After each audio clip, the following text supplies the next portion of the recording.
মেশিনটা প্রচুর স্পিনও হতে পারে, আবার পেস ভেরিয়েশনও করা যায়। এটাতে কিন্তু অফ স্পিন, লেগ স্পিন যদি আপনি খেলতে চান এবং যদি বড় স্পিন খেলতে চান সেই জিনিসটাও কিন্তু করা যায়।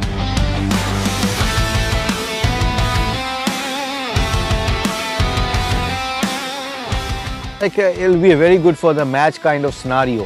So I think when you play against spinners on turning conditions, so you don't have to take a lots of chances and you start getting boundaries and singles easily.